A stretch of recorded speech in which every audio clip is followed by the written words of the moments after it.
Hello everybody, Joe here, along with my reloading buddy Jake. Welcome to episode 2 of my video series on reloading tips.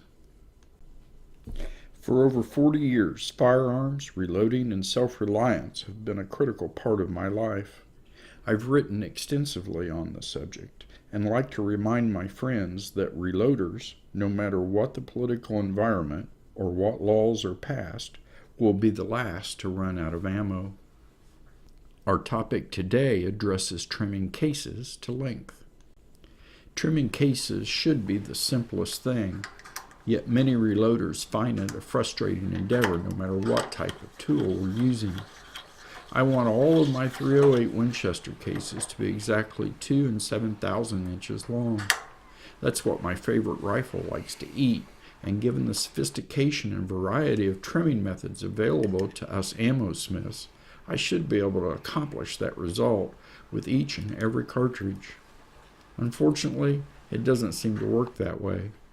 In fact, I typically end up hotter than a goat in a pepper patch when trying to trim all my cases to an exact length.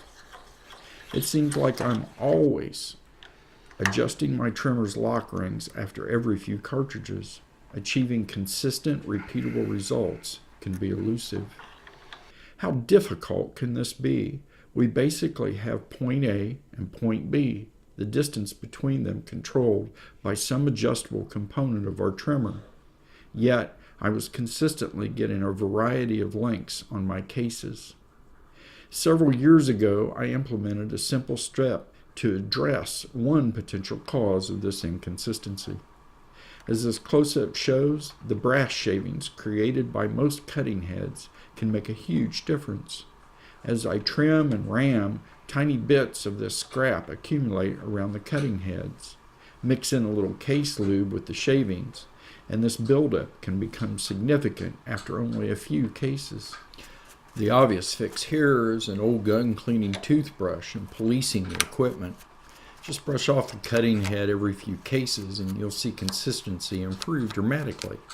A bonus pro tip: don't use compressed air to clean the trimmer unless you want an eye full of brass. Still, proper housekeeping wasn't the answer.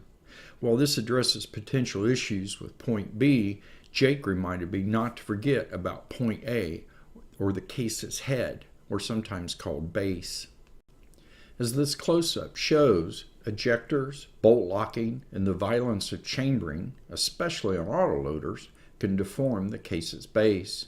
We all spend time with our primer pockets, but most reloaders don't worry about the case's foundation. It probably doesn't impact accuracy, but it will confuse a trimmer.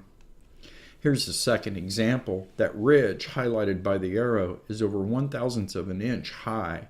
When in the trimmer, that deformity is getting in the way and making your cartridge longer than it should be. If you've got a weapon that deforms otherwise perfectly good brass, there's an easy solution. This item is often called a machinist stone, or sometimes an Arkansas stone. Most knife sharpeners, like this example, use the same material. This one was less than $10. Squirt on a little case lube, or spit on the sewn if you're so inclined, and then lightly rub your case's base on the surface.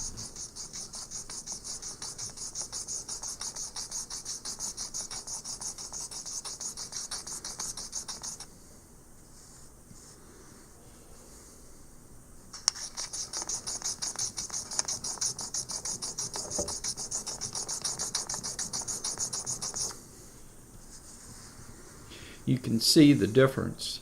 The high ridge rubs smooth. You can also feel the difference while you're rubbing. Now, when inserted in the trimmer, your length should be more consistent, and that will lead to accuracy. You can see we're not removing much metal here. In fact, only the high ridges that were shown before have been smoothed out. It shouldn't shorten the case life. Jake and I hope this tip helps with your reloading accuracy. And never, ever forget,